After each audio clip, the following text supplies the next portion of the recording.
We're hosting this great webinar. We're super excited to talk about the metaverse. And so what are we going to be talking about today? Well, first of all, we're going to be defining the metaverse, right? We're going to be talking about what exactly is the metaverse. We've been hearing that word thrown around a lot. You know, we want to pinpoint a definition to it. We want to talk about why games are at the forefront of this. And we want to talk about why designers need to take note of the metaverse and what is the potential that can be unlocked for player experiences, right? When we talk as game designers, you know, it's not just about designing systems, it's about designing an experience for players to enjoy, and that's what gives meaning to those systems. So we want to think about what that potential can unlock.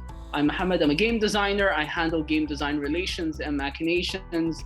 And I like to focus a lot on systems that actually, translate into player experiences, which is why I'm really focused on learning from everyone on the panel today, why as a designer, I should really think of the metaverse as, part of my plans going forward.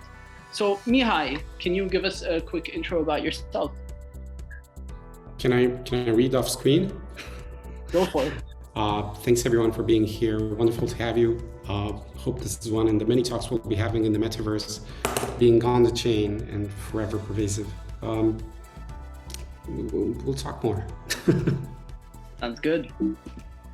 Paul, can you give us a quick intro? Sure. Hi, everybody. I'm Paul Stephanouk. I've been building games for quite a long time, as you can see there. Currently working at Candy Crush. You might have heard of that. Before that, all sorts of crazy places, big and small. Really focused on bringing games to whatever platform they're on. So I'm not platform committed. And of course, as you can see by my Power Glove, I was messing around with VR and Metaverses the last time. That's actually a hacked Power Glove when I was experimenting with VR in the 90s. So super into the whole Metaverse thing. Maria, can you give us an intro? Hey there. So yes, my name is Maria Consuelo Gonima, and I am the COO of Reely, an AI-powered. I feel like I'm reading off of this, but I'm not. It's just my thing. An AI-powered platform that edits video for sports and esports. It is very metaversal, but my entire career has been around metaverse content specifically. I also run a marketing communications firm called Big Smile Co., and we focus on a lot of metaverse-based businesses. I came up in online video, games, virtual reality, and I'm super excited to talk about one of my favorite topics. All right, JP. Thank you, Mohammed. My name is JP Isham, or John Paul, and I'm the managing director at Alchemist Investment Fund, and I lead business development at Uniforce. And I'm also the executive producer of NFTs for Supersphere. I got started in the VR space very early when it was called, or metaverses, when it was Vermal 1 or virtual reality machine language 1. And I have kind of been working through the metaverse build since that first incarnation. So the metaverse, what does it mean? Oh, I mean, I think that's what we're going to have to dig into. Like, it means a lot of things to a lot of people. Yeah. For me, it's about having a connected second space, right? That allows me to, I lose myself in games all the time, and those are kind of universes. And so we want this second space that connects a number of similar or dissimilar activities, but is a space in and of itself. So right now I hop from game to game, and there's no in between those games. So this is the space in between the experiences that is its own experience. I don't know. That sounds pretty lofty, but it can mean a lot of different things. The space in between. How about that? It's great. Yeah, my favorite way to talk about it is just anything that extends reality, anything that supports the reality that we live in or creates a new reality across any platform. I think it is, as far as I see it, platform agnostic, user experience agnostic. It is and can be all things, as Paul says. Yeah, I think for me, it's really an evolution. As I said, I've been involved in a lot of these sites and programs since their conception. And I'll point back to what Paul had mentioned, those in-between spaces. So there's an organization called D2JSP.org, which was one of the original Diablo 2 sites. and it's a marketplace, but it's actually a metaverse based on, by how I define it, maybe by how Paul defined it. It brings together people across so many different platforms and games and allows trading and interaction. And for those of you who don't know a lot of the history from the gaming space, D2JSP launched a lot of great businesses. Justin TV, which eventually formed into Twitch, got a lot of his original customers out of the D2JSP.org community.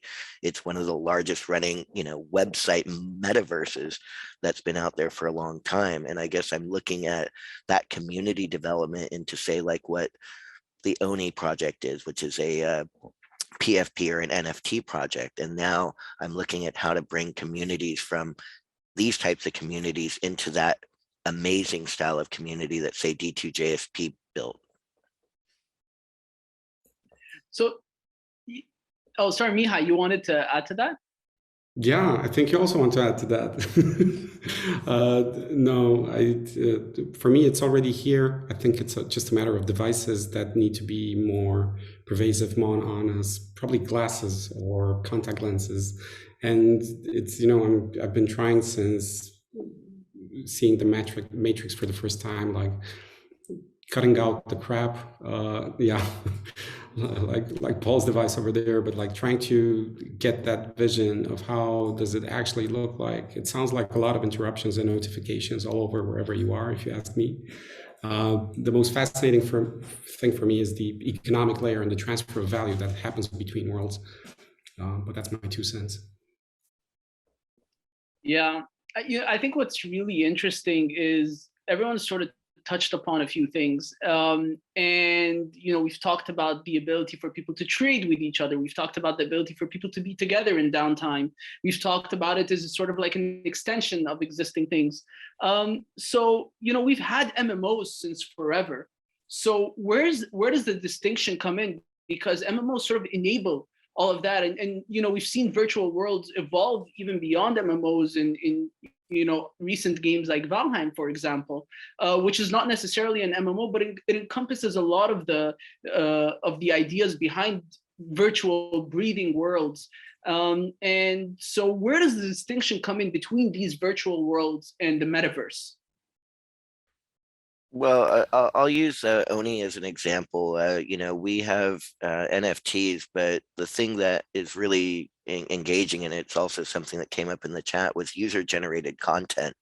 The fact that each one of these avatars are now being played as actual characters that our community want representative of themselves inside of what will become our Oniverse.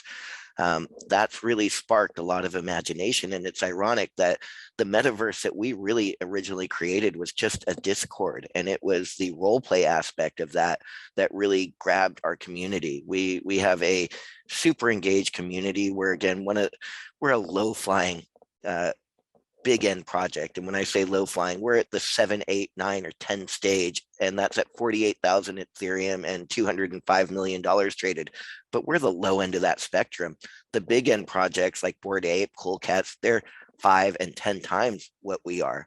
And so again, they've hit $1 billion in trade, and it's this user level content generation and use and community involvement that really is what has spurred the difference between some of these games and metaverses. To me, those worlds are now places that my community are living in their minds versus just experiencing in games in a different fashion, if that makes sense. It really does, JP. I am challenged, though. I mean, if we're going to say that any of those spaces, is the metaverse, does that mean I've been in the metaverse since I started playing Dungeons and Dragons back in a bazillion years ago? I mean, by that definition, probably. Does that help us navigate today? Maybe it does. I don't know. I don't know. I just, what's the razor for what is and isn't the metaverse, right? Maybe it doesn't matter. That was the hard part for me, thinking about, okay, well, maybe it's about agency, because maybe it's before even user interaction. Maybe it's about agency, because in Dungeons and Dragons, you're able to say, I am this, I'm embodying this, I am in a new world, in a new universe. But I'm thinking about, when was the first time I felt that agency? It might have been maybe Wolfenstein, probably Doom, probably this game called The Seventh Guest, where I really felt like I was able to make choices and participate like nothing I'd done before. But those aren't metaverses; those are just universes, right? You know, Right. But then is it the sense of agency that prepared us for this? I think like those are all those it's an evolution things where of we're the able agency. to, yeah. So the agency becomes more when we're creating fan fiction or building avatars. Instagram is like me creating a notion of who I am in this world, but it's the Instagram world, and then I have the notion of who I am in the Facebook world, who I am in the Discord world, and how I interact across all those things are meta me's. I like that. Yeah. It helps me understand Mihai's position a little bit, although when he opened up with the economic stuff. So I'm first and foremost a systems game designer, so I do tend to think of things. I'm a big consumer of, some of the things, a lot of the products that I think a lot of the people here use, but at the same time, I'm not so sure that the metaverse, the connection between metaverse and NFTs and crypto as a utility for facilitating the metaverse is interesting to me. Doesn't immediately come naturally that you need it though, right? And so certainly when I in preparing for this conversation, I went to some of my most trusted counselors, my son and some other 14-year-olds, and asked them like, my son is an archetypical 14-year-old gamer, has his battle station, plays all the stuff, and I just asked him like, dude, what's the metaverse? And he's like, it's kind of like Ready Player One. And I'm like, really? It's not, is it really just a big thing? It's just a big ass game owned by one company. He's like, no, it's more than that. It's about being able to, he walked me through it, and I'm like, so it isn't Roblox? Because I personally think of Roblox as sort of the best case example of metaverse, right? And he's like, no, it has to be higher fidelity than that. It's more VR than that. Like he was really focused on the connected experience of it, right? More than the utility or the value of it. Like he wants to be in a third space, right? He has the spatial thing, and of course that's colored by his perception because he's seen Ready Player One and stuff. But I love how agency ties into that because I think that's a magic word because that's, I think in some ways that's what he's describing, right? He's describing that he can exist in this place between the games, and he can express himself, and he can do those things. And yeah, agency, that agency gets funded by some of these technologies that we were talking about, and it's really interesting to imagine how we're going to do that. And I'll cede the stage since I've been talking too long, but I'm just totally fascinated by that word. That word agency unlocked a lot for me just in this conversation. Yeah, and I think we can bring some structure into it. Like, I guess everyone's familiar with the Metaverse map, like ecosystem map, right? Like John Radoff has one, nicely put together. And you have these layers of, you can start with infrastructure, like classic cloud and IoT and devices and interoperability. And then you have the economic layer, and NFT and crypto is a huge part of that. And it's not just, it's not the most accessible thing. If you look at what it takes to cash out of Axie, it's not smooth visible. Can right? you? I'm just kidding. Kidding. Sorry, getting spicy.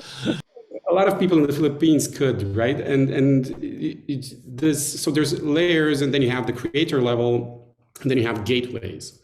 And it's these gateways where theoretically you can put, Roblox and Minecraft and Fortnite and D&D and whatever it is, where you sort of connect. And unfortunately or fortunately for the stock, most of these gateways that we look at are games, and they're 3D and they're in VR, or we want them in VR in high fidelity.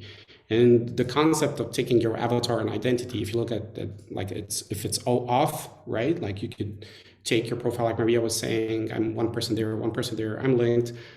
Perhaps it's going to be on the blockchain, but then you can just browse from one to the other.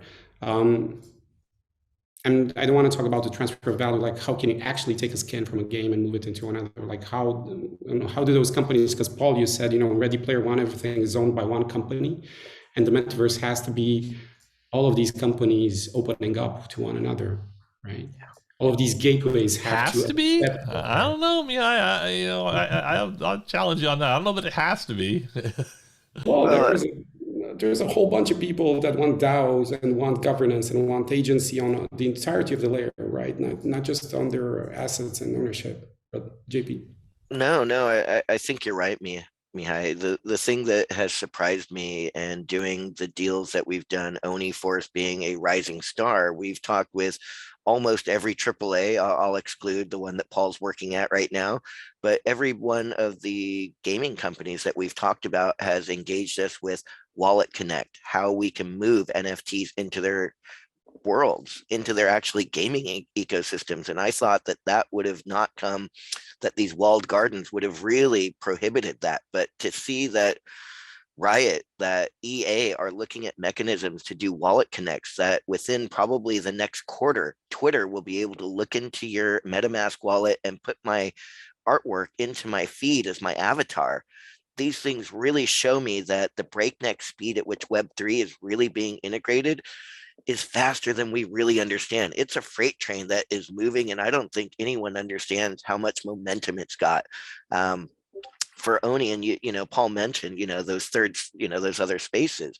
It was imperative for us to build from a Discord roleplay community to someplace virtually that we could actually have our community walk into. So in our world, we have our Demon's Kiss for Oni. Oni represents demon for Japanese, for those of you who don't know. So the Demon's Kiss is our lounge. And so we built the Demon's Kiss in virtual reality in Rec Room. And now our community can go into Rec Room, and we will start live streaming our DJ out of there. And we just got approval from Nick Vaj, the CEO, to use their sharding to use for events.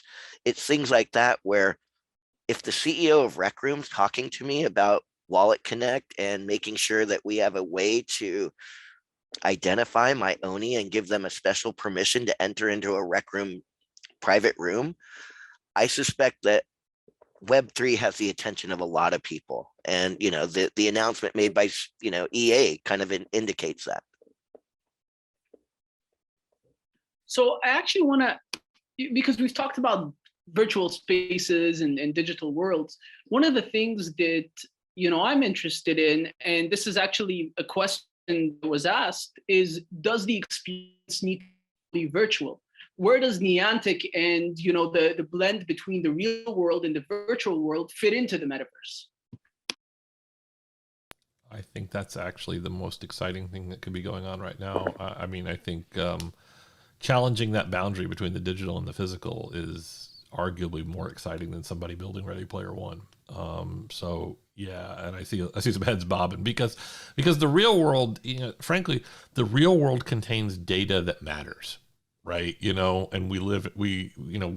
think we're 2 decades in to past the point where, we live online versus we live on world space matters to most people. Like our digital selves, people are comfortable with having a digital self. Like right before this thing we were talking about, that's my Twitter version of me. Maria was saying, like, my Twitter version of me and the Facebook version of me. We all navigate that every day. We're comfortable with the idea that we have a digital self. And yeah, maybe somebody makes a higher fidelity version, or every time I play a game, I make a digital self. Like, that's not a thing. What's exciting is when those digital selves matter beyond the context of the game for which you created it. Like, and I think that touches on a little bit about the value extraction property. Like when I make a digital self, it has zero value beyond that universe that it's created for. My Oni or whatever, historically has been created to play a specific game or to do a specific activity. Now we're challenging that. Like, I can bring that into real life, or real life's data can affect those games. That said, it's really just potential at this point. We're super excited about that, but I mean, Niantic games are like the thinnest possible implementation of that. Like they're barely more than video. Like, you can literally turn off Pokemon. Most real Pokemon Go players turn off the AR component. It's barely there, right? And so at the same time, I'm excited about it. I'm also challenged by the real lack of immersive experiences that leverage it, because there's some really capital H hard problems. And from a development standpoint, I think there's so many things that stop us from exploring the full potential, and a lot of those things are financial. The market sizes are small, as Paul is saying, of who is going to actually dive in. So, having worked in VR and XR studios from the game side, it's really tough to know, should we make this single player, multiplayer? Should we make it open world? Should we make it guided? The narrative structure is really challenged by how involved a consumer will actually be and how much someone will actually embrace what someone is building as a meta world. Yeah, I also think one of the questions that came up in the chat was, will elements in games have value as NFTs? And I really do see it. I mean, when you look at some of the loot projects that are coming out on the blockchain that can be literally applied to any game, those things seem to be ubiquitous, and it feels like we're going to have some of that interoperability, transportability that we've been dreaming about. And even though talking about walled gardens over the last 6 months, it's obvious that those walled gardens are more than willing to have some type of interoperability based off of the MetaMask. And that's really what I'm looking for, is the son of MetaMask and Phantom and these newer wallets. Whatever that new version is that we all plug into from Web3, that's the promise I think we're looking for. But how the hell do we even do that? Like, I mean, what's the user flow for every damn crypto game I play? I plug it in, I start to play, and it's like, connect your wallet. It's like, first of all, that's scary as hell. like imagine going into any store and being told, connect your wallet before you do anything. And then, like, if you don't have the wallet, like that wallet, then, God help you. Like, please go and become an expert on crypto to like, I don't know. I don't even know the answer to my question, but like, what do we think the current DAO is for these games? Like daily active users? Like, how does this compare as a percentage of market segment right now? Like, and at what point, and then my follow-on question is, at what point do we think that, the biggest game being played in the world by DAO, becomes crypto? Because that's kind of what happened with free-to-play, right? Like free-to-play was an alternate expand, and then it justified itself. Like you could point to the point in time when the biggest game in the world by DAO transitioned to being a free-to-play game, right? Is that even going to happen with crypto / metaverse or not? Because my perception is that despite the excitement and the money, because of those usability issues, it's really fucking hard, right? So somebody preach the gospel in that direction, because I want to be excited. I want to believe. So several things here, but on the way that I envision this is going to work, we have to link identity with authentication, with proof of. So currently, if you want to get a proof of validity for the fact that you're a person, most of the countries on the planet, you have to go to a bank, right? Or have some sort of, either it's a GSM operator or a bank that's going to testify you're a real person and you go and see your face. But we have Face ID and we have all sorts of devices on us, and like whether it's fingerprint or retina scan. And it doesn't need to be bullshitty sci-fi type of, access granted, but just the fact that it's on you, or like it's one touch away, or it's in front of you, and the identity and the wallet automatically get connected, just like you would use Google login with one click. Maybe that will work. Now, there are several companies that need to align on this and have some sort of open protocols for authentication. But I can see that happening in a user-friendly way. As for the scale of this, maybe JP has some figures in front of him, but last time I checked, I think half of the wallets in DeFi were GameFi. So half of the wallets that have been fired up this year were for, probably connecting to Axie and the Sandbox. And that's right. Any estimate on scale? How big is that number? I'll just give you something that we came out of on the Coinbase partnership that just opened up 86 million users to us on the crypto chain. Okay. And it's things like that where those are probably maybe 20-25% of our existing customer base, but that opens up about 80 to 75% of a base that we've never even touched. It's things like that that really excite us. Yeah, those are real numbers. I mean, that's certainly encouraging. Like, you know, whether or not it actually becomes the biggest, you know, is more than just sort of that hype. Like you're gonna get past the usability curve. You'll never get the big numbers until you get past the usability curve, right? Well, and I think Well, Paul, another you question. mentioned. Oh, sorry, Maria. You go. Please. No, one of the questions I have is the audience that starts, that's creating all of this. Do you have to have luxury spending availability to participate, or do you have to be, you know, you have to? There is the, I guess, digital divide, but there's also going to be an economic divide. But yeah, JP, please, you're No, the and I think that's such the point. I think that I'd love to follow up on, Maria, and that's where I think Paul was right. You know, we have an ecosystem where there is a digital and an economic divide right now, and I would love to see some type of a democratization where we have a entry method for people to come into some games like Axie now, where you have to be staked. And, you know, I know that that's what Paul was talking about, and there's got to be a mechanism. And so as we're exploring games with Oni and some of the other projects, we're looking at mechanisms where, again, we are a very expensive project just to come in. $4,000 Bored Ape Yacht Club. I mean, we're talking a couple $100,000 just to participate. And so most people, these are out of range. I mean, even a $2,000 XR headset is out of range for most people. So I need to have a mechanism where anyone can download the Oni app, and after playing X hundreds of hours, you might be able to earn your Oni. And I want that path for everybody, because that opens up that democratized path that Paul and you were talking about, Maria.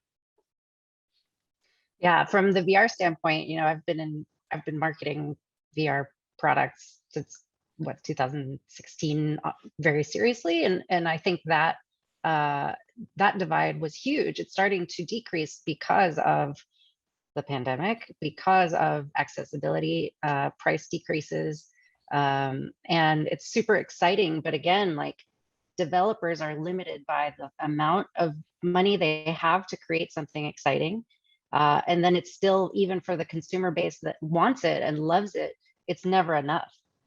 Because it's not immersive enough. It's not, my agency is being challenged because I only have 2 choices instead of an open world. From the game dev standpoint, it's, you know, there's always going to be a limitation until we get to that point of like the money moment.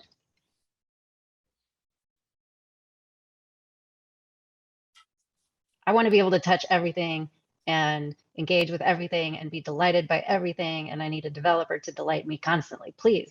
Yeah, true that.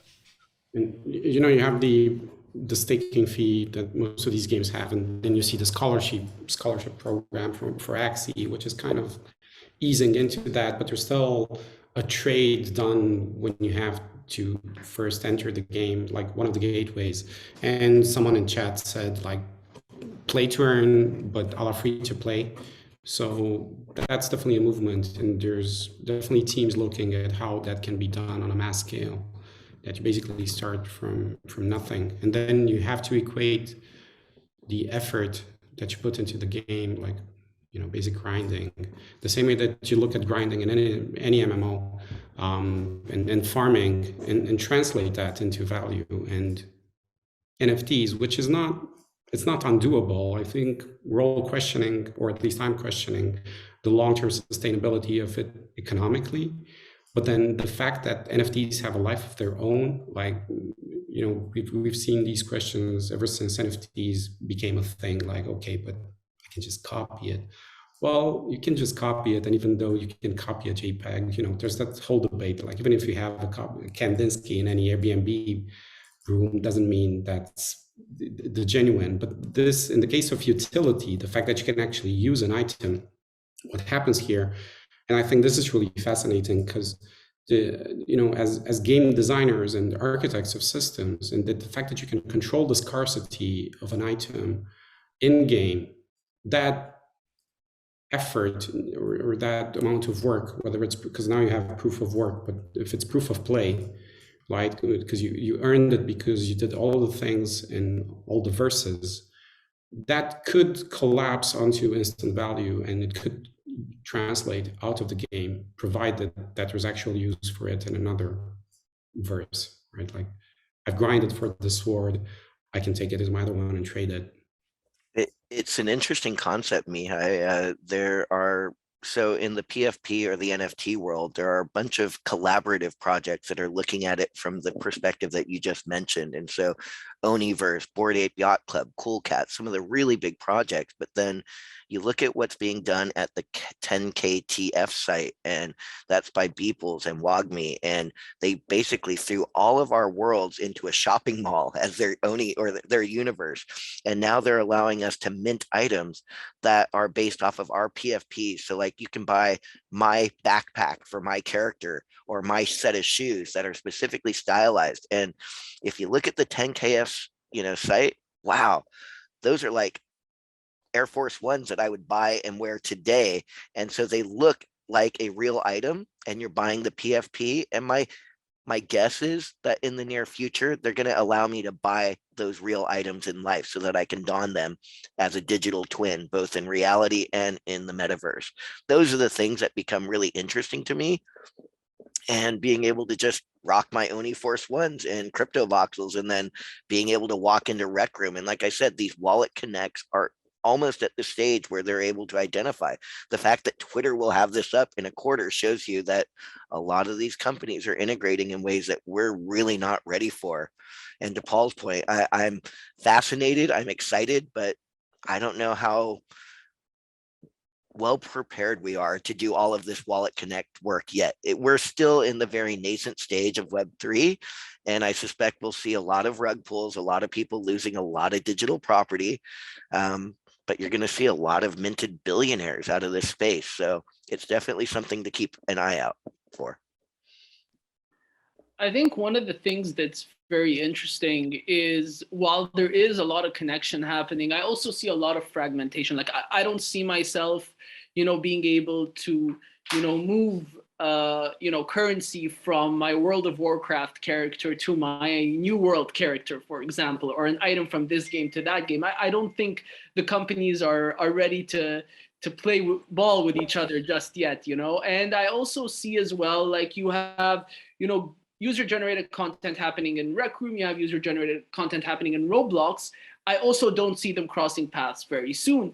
And you also have Facebook doing their thing and Epic doing their thing. So, the question is there going to be like a standardized way to create these experiences in the future, something like HTML for the web, which is actually a question we got? Or, are these companies eventually going to have to, play nice with each other? Like, how close are we to one or the other, and in which direction are we headed?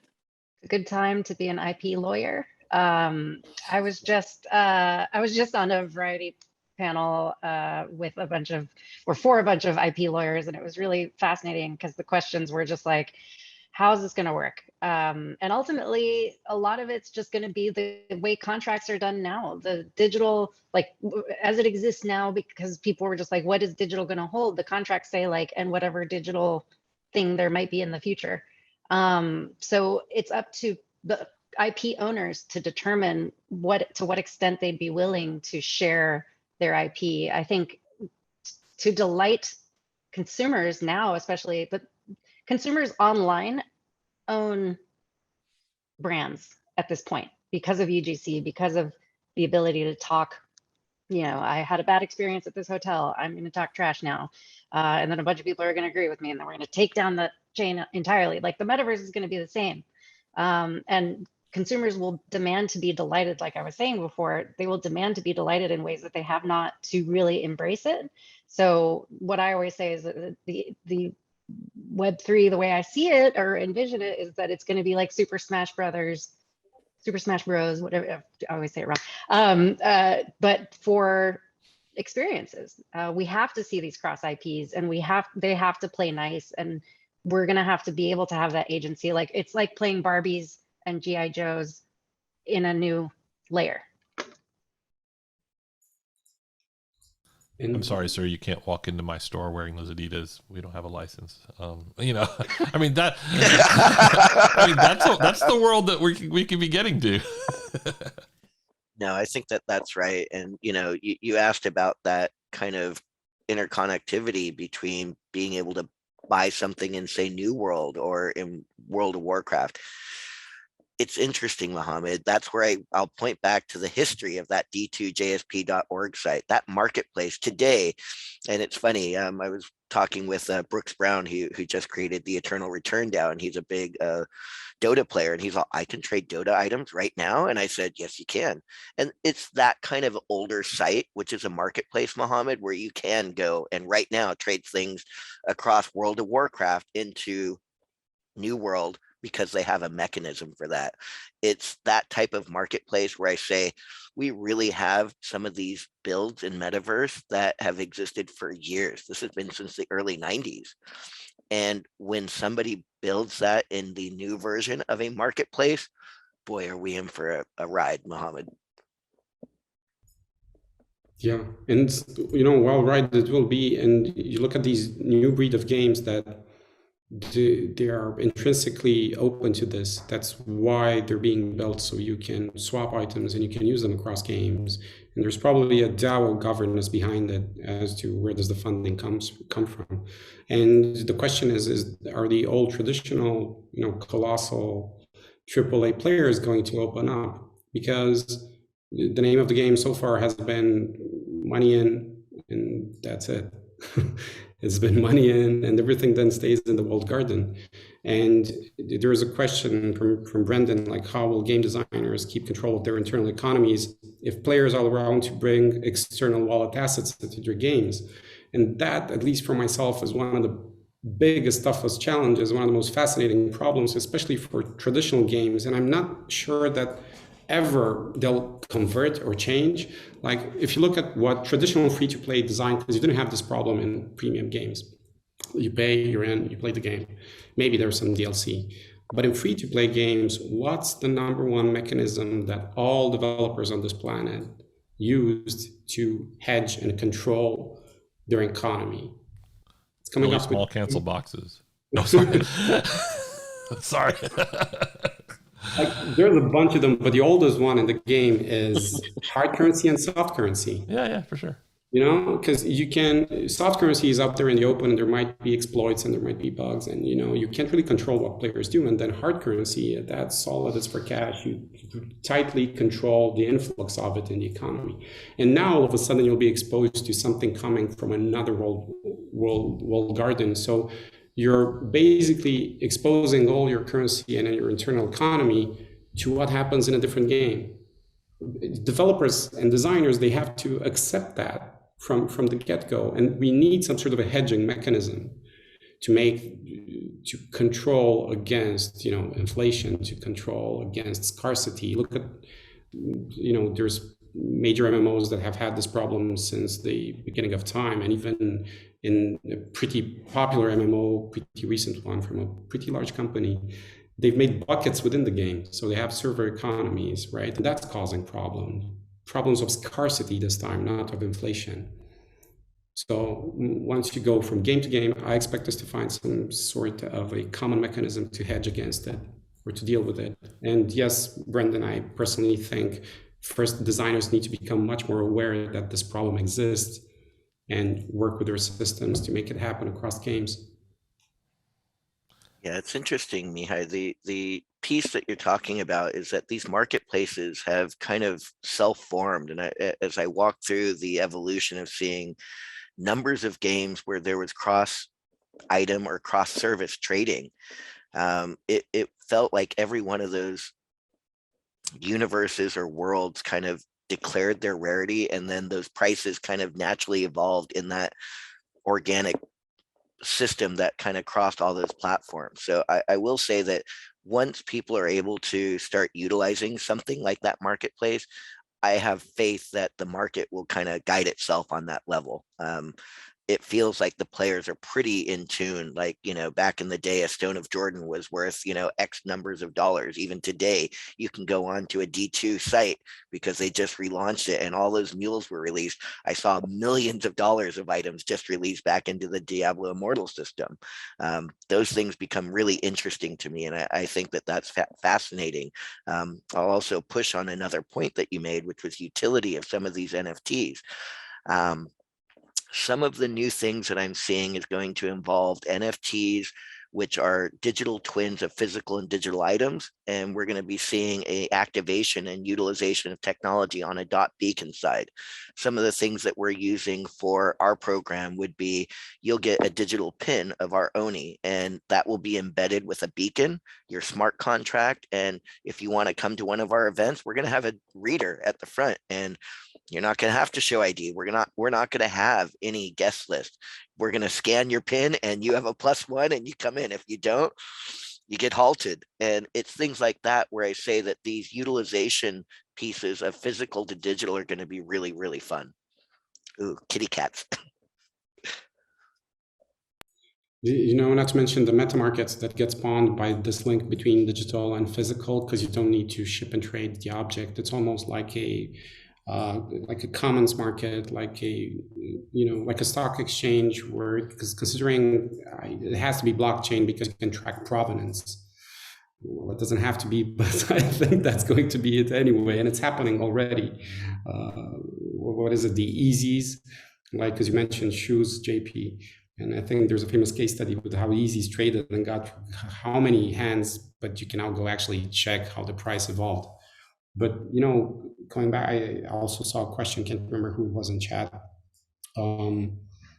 It's currency exchange rates. Yes, that's what's going to happen. Like, it's undoubtedly for me that once all of these games have their NFTs tradable, I think trade on exchange is going to be one of the first things that's going to happen. You're going to see swapping pairs. I don't know if it's coins for gems or whatever sort of virtual items and pairs you'll think, whatever's in demand or in scarcity right then. It effectively creates a forex market within games, within the metaverse.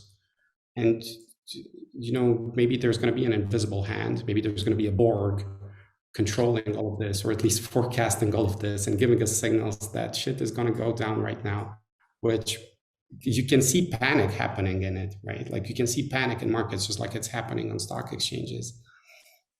The problem is when crashes come in, because we've all witnessed several times in our lifetime what happens, well, depending on your age, but I'm a semi-boomer, so I've seen at least one, right? Like, when something's going to collapse in one major game, how is that going to affect the economy of all the other games? That's the kind of problems we're going to have to deal with in the metaverse. Well, it already does. We share a common economy, and it's called users, right? And when utilization of one game goes down, especially a big game, the utilizations of others accommodate. So it's very indirect, it's very imprecise, but the games are already connected, right? We don't. So yeah, I agree with you. It's going to be more volatile in the same way that the global economy is causing all sorts of challenges for individual. The way countries run their economies is no different than the way games run their economies, right? And the more you empower these things by hyper connecting them, the more you cede control, and the more you're subject to the whims of and the activities of your neighbor, right? So, which is actually one of the primary arguments why I think the entrenched value structures aren't really that interested in, of course they're interested in getting users, right? And so of course all the big players who have established value are going to see this as a user acquisition problem. Like if a bunch of people want to play a game where you get an NFT, of course we'll initiate programs where that happens. But that, using NFTs to immortalize what I'd call, achievements 2.0, is what I call it at work. That seems really easy. That's not really what you're talking about, like you're talking about interconnected economies, which I agree is powerful, and I agree it's provocative, but I don't know. Maybe somebody will do. I don't think if you're a nation state already holding value, you're not going to change that value profile until you're forced to by some outside force, right? And so, yeah, it's why EA and all the big guys were late to free to play, right? It completely undermined and changed their market profile, right? So, they came late. They eventually came to it though. It's not like EA doesn't make free to play games, but I think it's the same thing.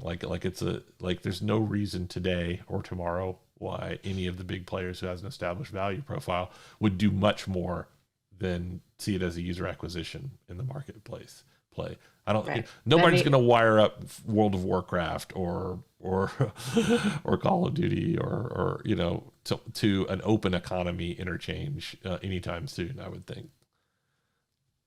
So it's just a matter of when do big AAA players ship the next one that's built from the ground up to sustain this.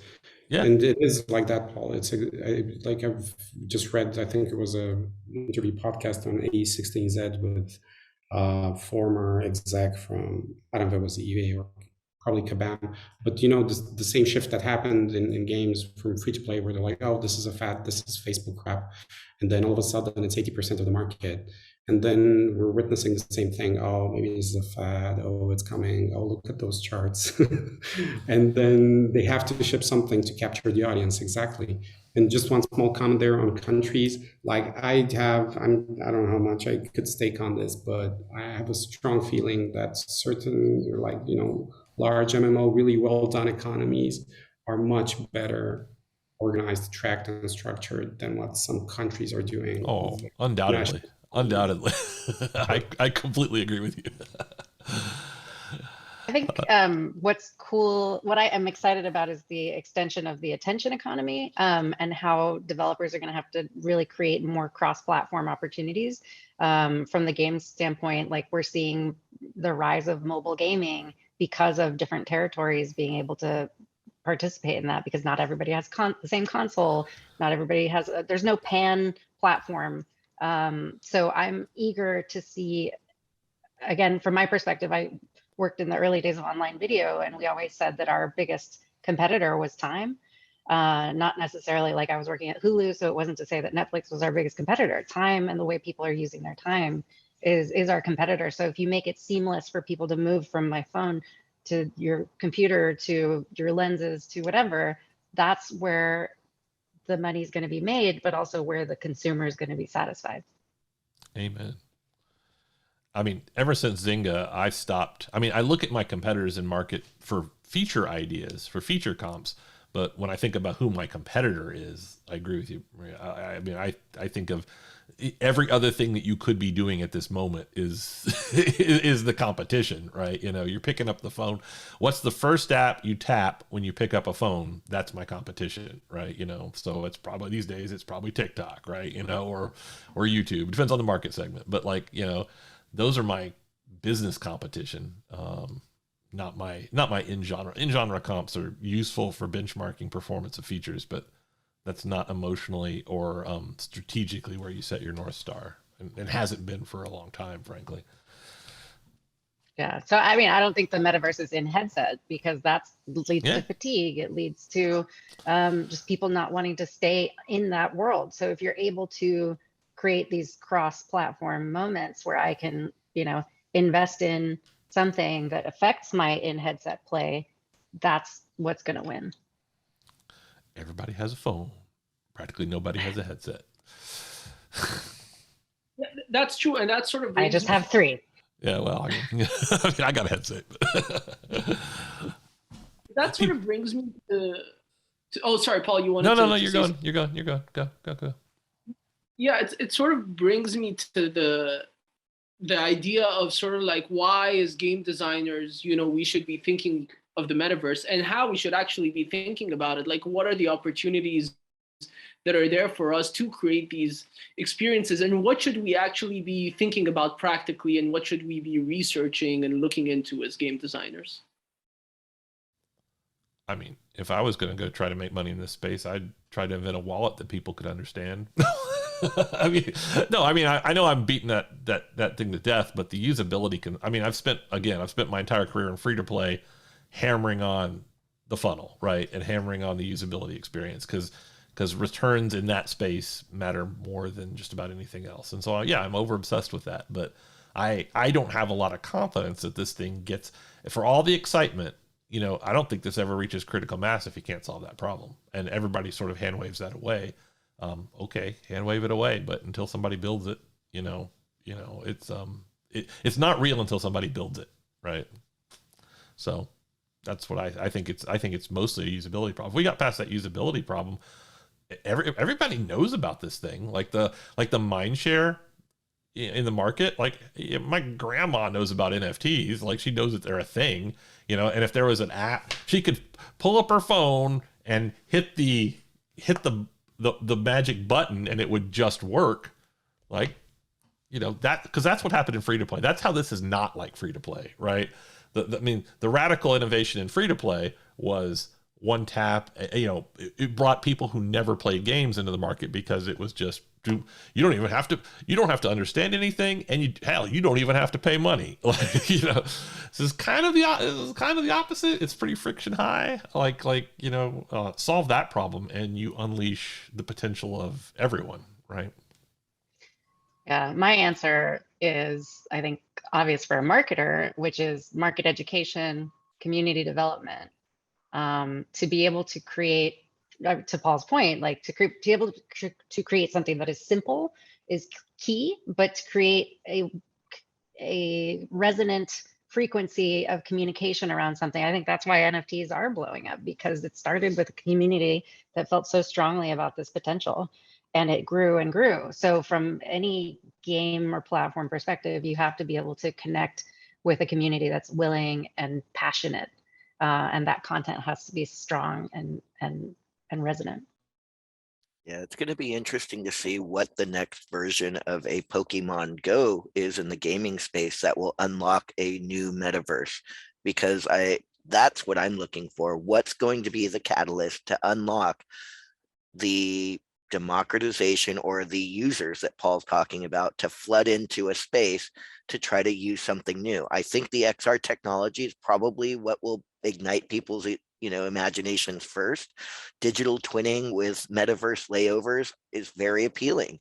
I'm really excited, though, to the other point is, what's that activation that's going to move people into the VR headsets?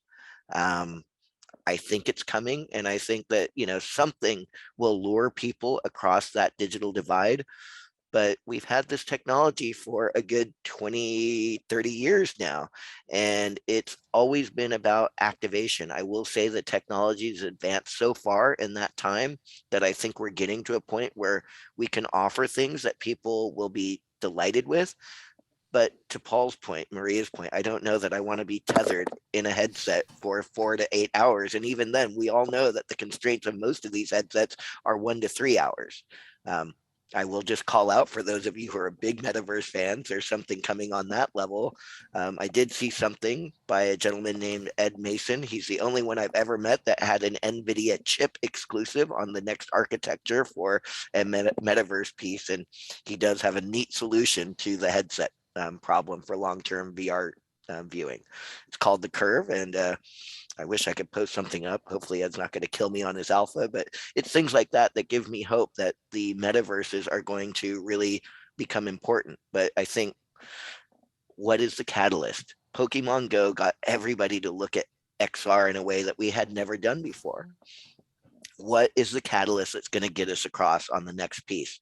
That's what I'm looking for. I think that all the pieces that Paul and Maria point out are going to be critical: usability, ease of use. But I'm really looking for what that thing is right now. And I suspect we're going to see something, hopefully, in the next year. It's going to be a great game. It's going to be a great game. It's not always, I mean, it's always a great game or it's porn. I mean, those are the only two answers, right? You know, and we already got one of those things. So like, where's the great game that's going to drive the tech? And I think a lot of the energy is going into the crypto side of the equation. And my criticism isn't the crypto. I'm a fan of the crypto. The crypto's great. But when somebody actually settles down and actually makes the next big great game experience, that's, I think, the answer, right? Right. And as we close in on the hour mark, we actually have quite a few questions to answer. So just wanted to thank everyone for the great discussion before moving into the Q&A. So yeah, first question we have is related to basically the idea of persistent worlds. Like we talked about sharding, and we sort of talked about this idea of the metaverse also being sort of that in between and the downtime. But does the world itself need to be persistent for it to be part of the metaverse, or for it to be part of a metaverse?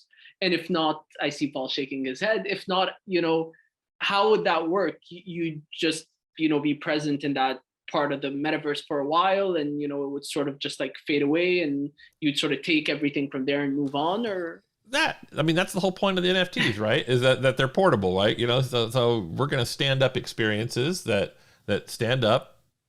I extract the utility or the value from it, and I go away. In fact, I think you're going to get completely procedurally generated experiences. Like, in that world, the AIs put us game designers out of a job in 10 years. Like, and that's okay. Like, cause they're going to be amazing experiences. It won't matter. I'll be like Wall-E. I'll be like on Wall-E. I'll be sitting back with my little lounger. So yeah, the whole point, the only reason I care about NFTs is for exactly that reason. So, yeah, they can be totally temporary. In fact, they can be so temporary, they can be individual. Right. Yeah, I mean, I think about it like Clubhouse, for example, where I met all of you wonderful people. Where if my little club is hanging out, then I want to see and be there. If there's a coffee shop down the street and I want to see if anybody's around, I'll check it out. Like, it's just an extension of my reality. Yeah, and I've seen a parable to browsing, probably like tabs. Not the same UI pattern, but it has to be something similar. Maybe some Minority Report UI.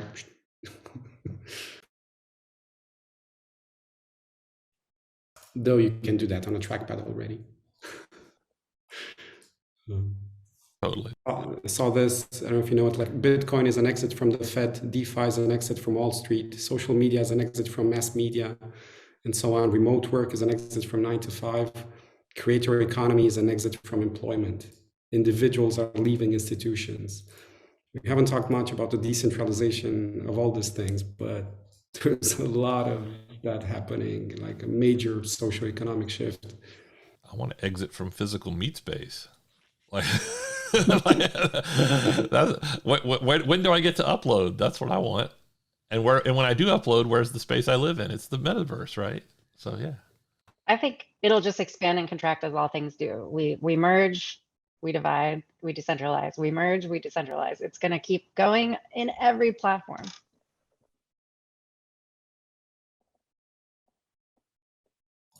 I see an amazing question in the chat. What does a decentralized game look like? That is an amazingly awesome question. I'm sure JP can take that. Yeah, JP, go for it. Well, so the things that we are looking at are, again, just wallet connects that can pull in your PFPs and items so that we can do them. And right now we're building in very simple 3D formats that essentially anything can plug into a Web3 wallet connect. It'll cross your MetaMask, Phantom, and Coinbase wallets. And right now it feels like the testing we're doing, we've seen people from different projects with different levels of NFTs pop in, and their avatars literally get 3D regressed and built based off of what's in their wallet. And this is stuff we're doing right now. And it was, it's an exploratory path with our own internal development. And we're only $150,000 in, and we have something where I could place each one of you in a metaverse, and I could drop anything in your wallet and it would almost mimic what's in your wallet. That's how exciting and fast moving this stuff is. We've got simple movement and punching and fighting in this so far, but that's as simple and as progressive as we've gotten. But I can see so much more being developed in this space. I'm excited, but I guess I'm cautious because I don't know that, to Paul's point, I haven't seen any major real game development come out of these projects yet. And so when I see a player like Concept Art House, who has been doing AAA art and contract work for AAAs, and they're stepping into NFTs and games, I'm looking forward to a project like that. When that drops, the elevation of what they're going to deliver with like their Horizon's Edge NFT drop is going to be significant compared to any other drop, because again, we're seeing a real professional team that's going to build something with a real roadmap. I don't see that with many other projects yet. When I see an EA back something like that, as Mohammed or Mihai said, I'm going to be jumping in like you can't even believe. But these are the things that really excite me. And I think that those are the things that will help us move to that NFT style game. Yeah, and you've said some truth there, JP. Like, unfortunately, there's a lot of teams that are into DeFi and GameFi, but just the overall polish and experience of delivering the title is not quite there yet, and it makes you wonder what's the motivation of playing the games.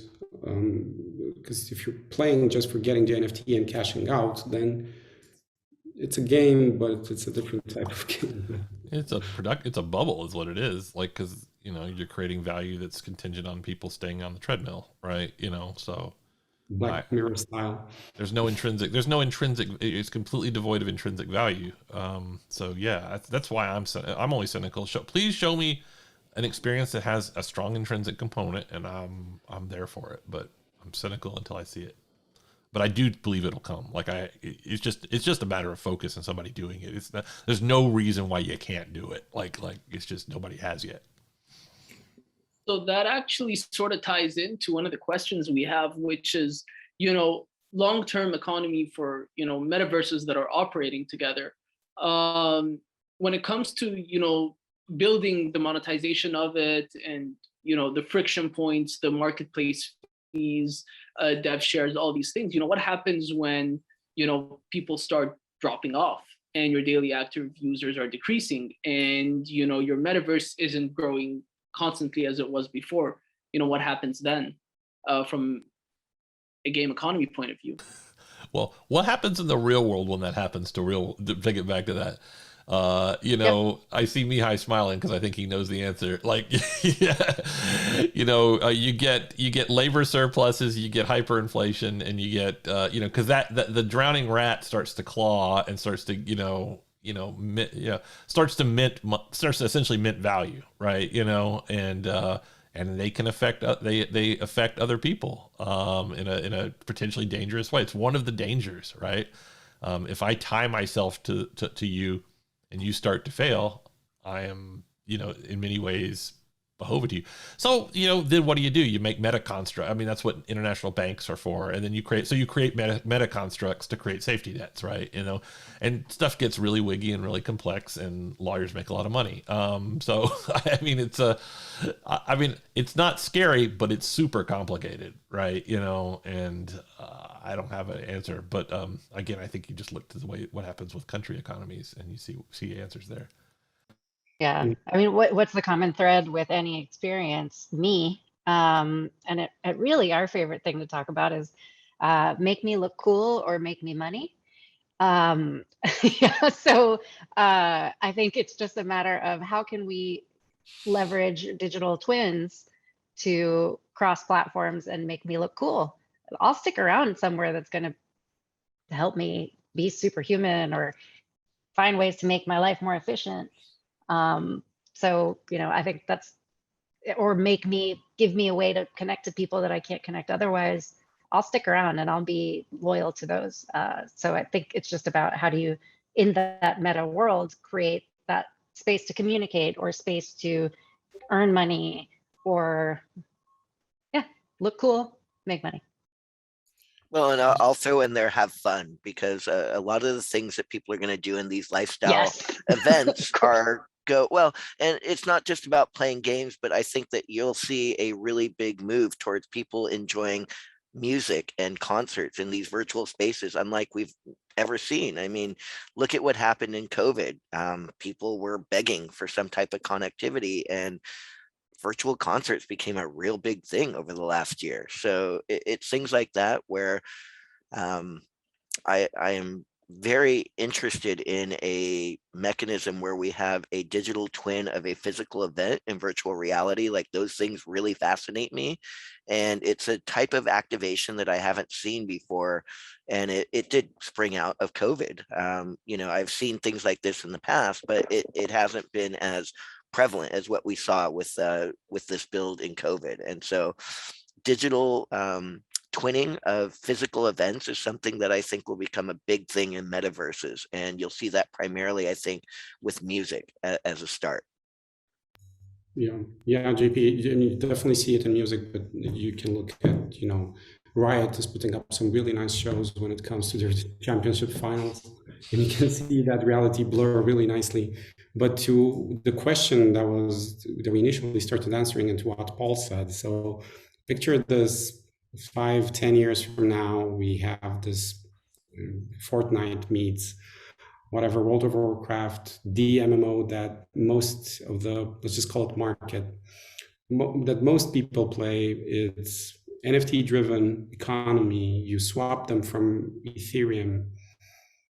Several countries are adopting crypto massively because of their current inflation. Something goes bad in MMO, I call it exploit bug, whatever. People not only lose Lambo, people lose jobs, people lose basic income. And so just looking at this potential future of what could happen, because we're swapping, crypto, it's probably going to be some sort of crypto. I don't know, maybe fiat will have a stay in the future. But there's two other questions in Q&A about regulatory bodies. Government, nonprofit organization might have to form a body to deal with inter-metaverse relations, such as fairness and virtual currency exchange trades. Yeah, like there has to be some sort of regulation. I don't know if it's possible to have a regulation, but there has to sort of be some sort of governance controlling this. Otherwise, God, what if it's not? What if there won't ever be one? Like, what if this can't be regulated? Think about that as a future for the metaverse. No, I think that these DAOs pose an opportunity, but also a problem. And this is where I guess, kind of like with the marketplaces, when I saw some of the early cross game trading, it feels like those marketplaces evolve and kind of settle on their own. And it feels, just my gut instinct is that there will be winners and losers in this space because of your exact point, Mihai. Some will be able to create governance structures where they actually are able to thrive in their own self-created environments.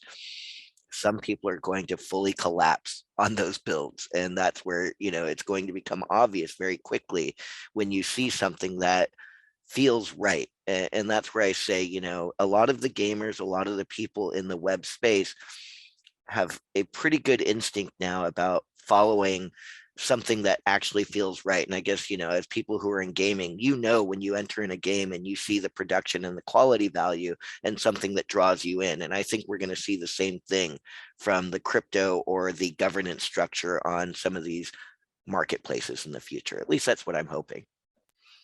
It was Ellie said in chat that Fed state governance will not happen with the expediency that it needs. And that's definitely the case. So until then, you might see, people swapping house for kitties, people having no house. I mean, they're still figuring out the internet. Like, it's crazy. Yeah, people are going to suffer because of this, but, they do the same thing for Beanie Babies. Like, anytime there's a transfer of value, you can never completely regulate how people choose to how people choose to transfer their value. I think it's the more nefarious.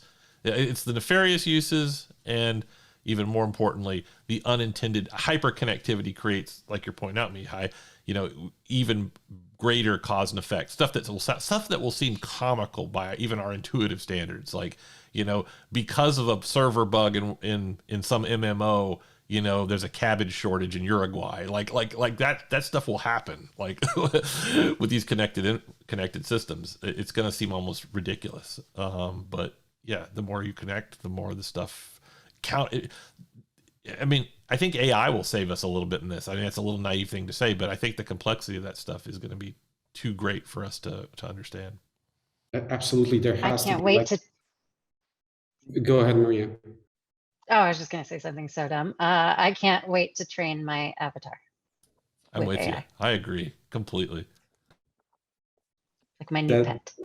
that invisible hand with the Borg, the AI, the mastermind that controls all of this, or at least sees all of this happening, and just gives you a ping like a few hours ahead. So, but you're still gonna have to swap out. Well, your personal clone AI is the ultimate expression of privilege in the metaverse, right? That's privilege because if all work happens digitally, then your sophisticated enough AI can work for you and generate revenue. So we're gonna completely reframe what privilege means, because if you have the computational resources to do that, then you will have the advantage. Yeah, I think that's right, Paul. People who have their self generated or their own AIs to help protect them as they traverse metaverses or any digital landscape is going to be critical in the future. And it's interesting, we're talking, kind of the evolution of where we've been, which is, that cypherpunk, which is, back in the old days of phone freaking and doing all of the old original hacks. And then we thought the future was cyberpunk, but we're actually living that today.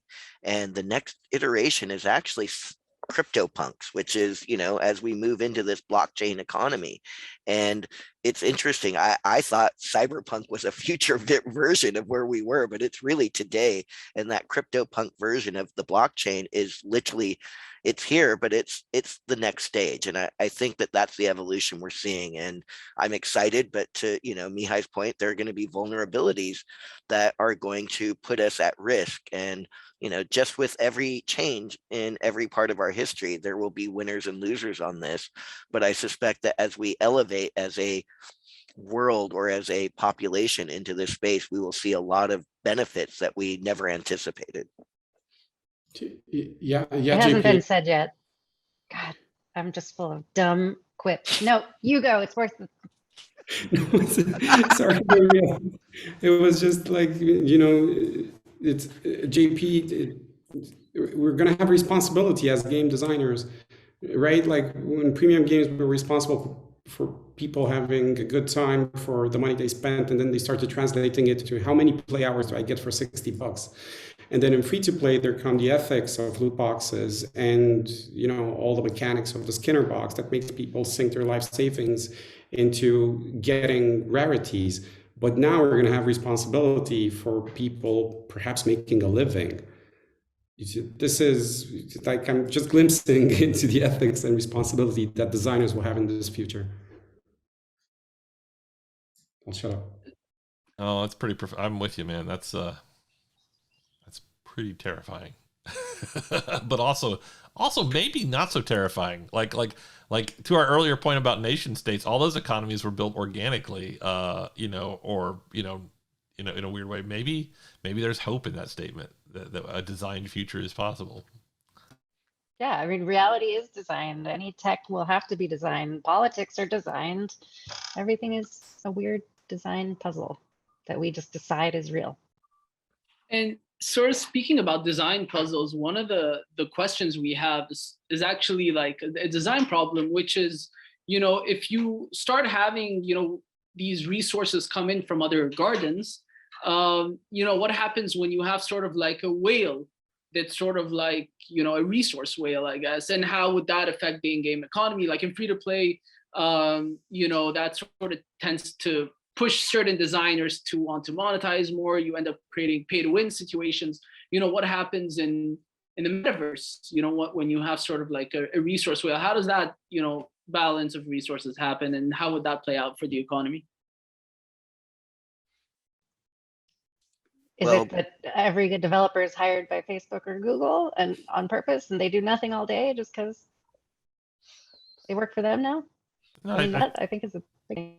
I think it is more about like what happens when somebody gets all the toys in a game, like, and I don't think portability of economy makes me as a designer have to make my game any particular way.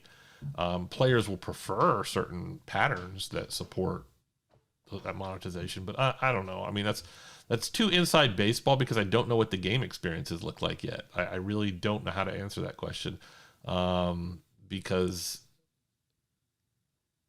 when we start talking about fungible utility across games, I don't even know what parts of your game I'm going to take into my game. Like that earlier comment, we were talking about, like I was talking about what kind of currencies and stuff like that. I don't, I genuinely don't know what things I'm going to steal from other games, let you bring from the outside world into my game, and then what layer of indirection I'm going to put on it. It's actually pretty. I have a lot of control over that. Like here. So here's an example of that I realized in this conversation. I'm going to use it here to try it out. But I just realized, what we had? We had this for 40 years. You know what the ultimate fungible metaverse token is? It's been around for D&D character. Like you make those, right? They're your avatar, and you pick it up and take it to somebody else's table and play in their metaverse, right? It's actually a pretty great metaphor, right? But when you take it to the other person's table, that dungeon master, right sizes it for their deck. Oh no, your character's great, but sorry, no Vorpal sword, dude. That's just uncool. The dungeon master said, no, we don't allow that in my game, or it can completely reject the character completely. It passes through an adjustment filter, right? That applies certain rules and standards to it, but largely keeps your identity intact, right? So we've been doing this for 40 years, and when I frame it like that, it doesn't seem that hard, right? So, which of course is a lie, because it will be hard, but because I'm totally hand waving over all the visual assets and all that stuff. But when I talk about fungible identity and fungible utility, I don't think those are the hardest problems. Anyway, that was my thought. Yeah, the idea of some standardized rule set that transcends games, that's fascinating. Yeah, being able to take my characters or to move things in the fashion that you're talking about, Paul. I think that there is going to be a system and a mechanism for these types of things, and I don't think you're glossing over, but that really is kind of the holy grail. Kind of like Mihai said, and Maria, we want that agency when we go into any space so that it's representative of us, and I feel like we're closer to that than we've ever been.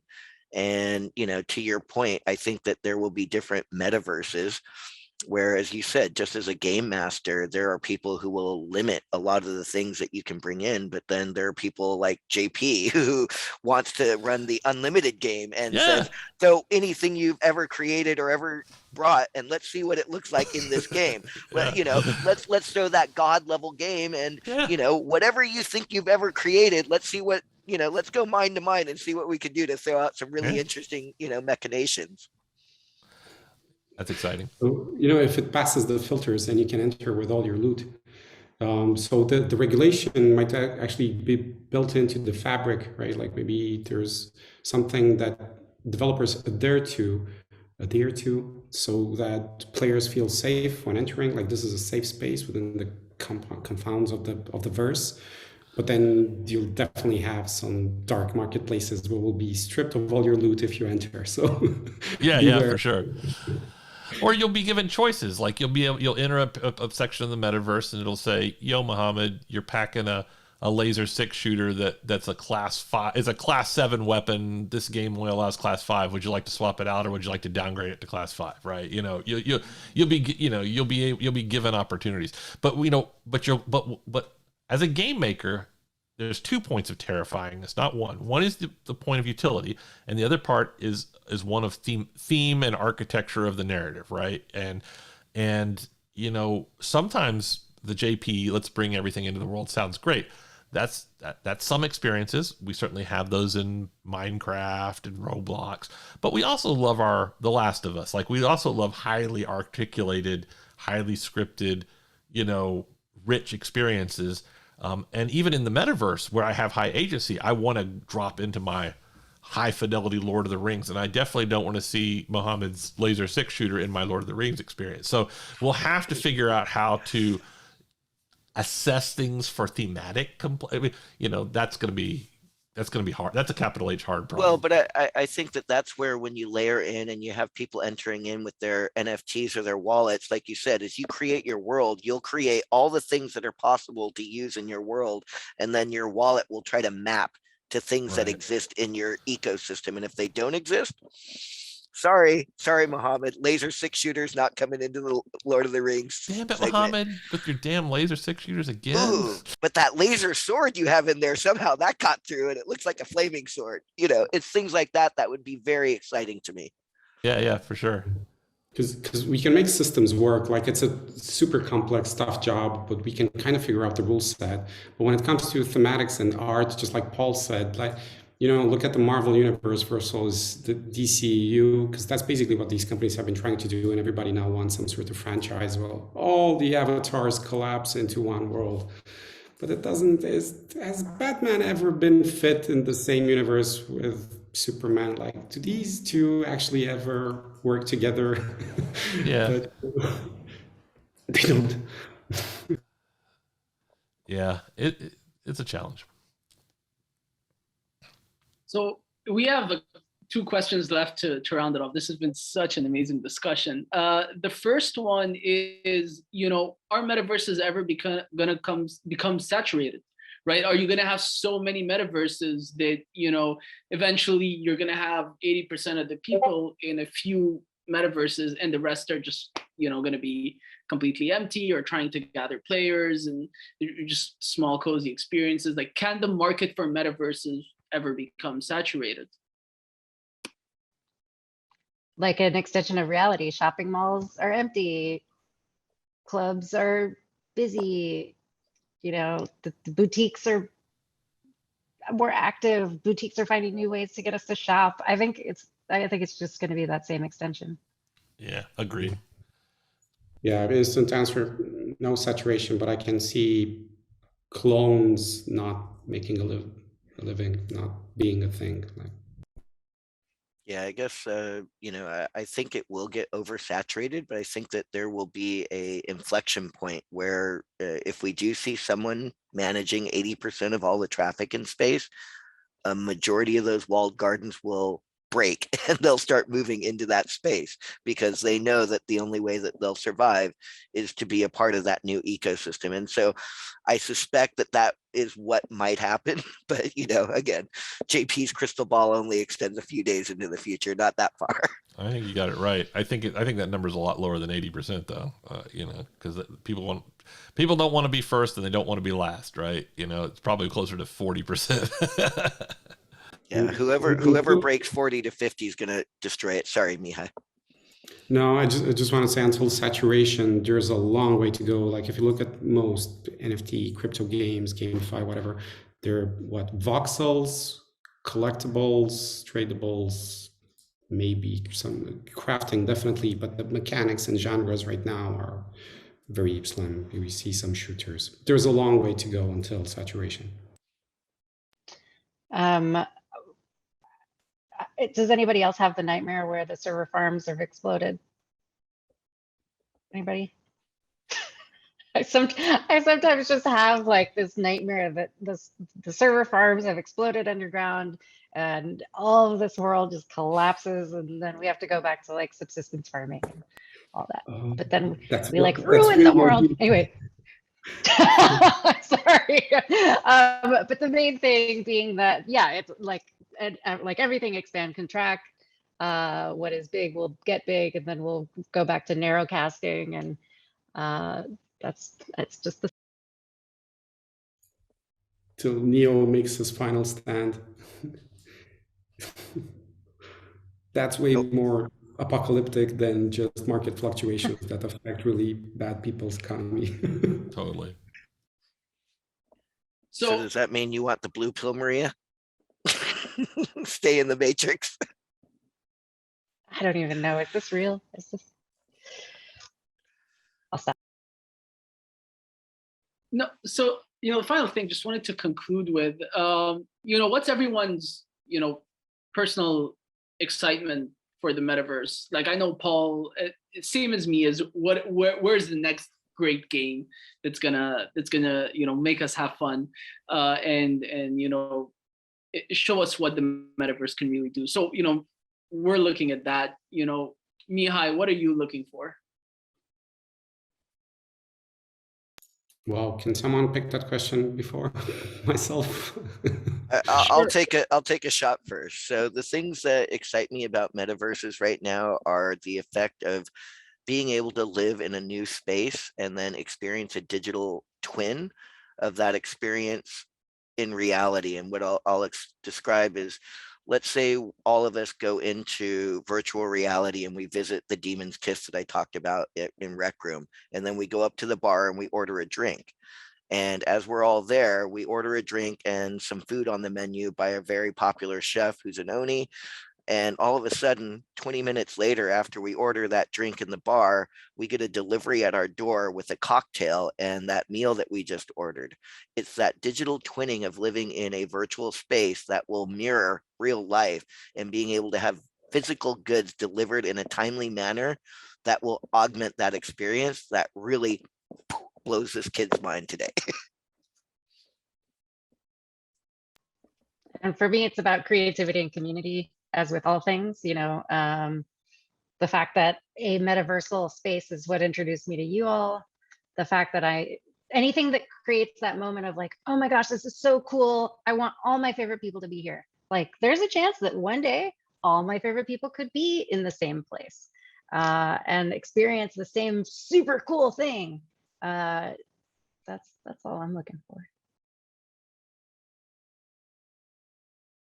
I mean, you had me right. I just want to have fun game. I just want to play fun games, and make a little money along the way. So, Same here. Mihai. It's the excitement of, I don't know, or the opportunity of being part of a revolution on this planet that's, at least equivalent to the internet and the PC and the iPhone, but probably a lot larger than that. Otherwise, just daily looking at the challenges of how does this actually happen smoothly. I'm probably biased by what I do every day, but the complexity of all the, as a game designer, if you look at one system, like one game, and then you have to make all of these work together, that's mind-blowing. So I find that challenging for many years to come. Awesome. So we've wrapped up the questions. I just wanted to thank everyone for taking the time today and having this amazing discussion. This webinar has been great. It was great reconnecting with all of you. It's been great talking Metaverse. So thanks everyone for joining the panel today. Obviously, thank you to the audience for talking with us, communicating, being there. Loved all the questions, very insightful ones. Glad we could answer them all. And I'm going to link the Machinations Discord, where a lot of this conversation can continue as well, and the link to the page for our next webinar, which is coming up soon. We're actually doing a deconstruction of the Squid Games using Machinations and going through them. So that should be super fun. So yeah, I just posted the links in the chat. And again, thank you everyone for being here today. For this great webinar, and thanks to the panelists and thanks to the audience. So yeah, it's been great, and hopefully we'll chat more outside of Zoom, and yeah, we'll stay in touch. Thanks everyone.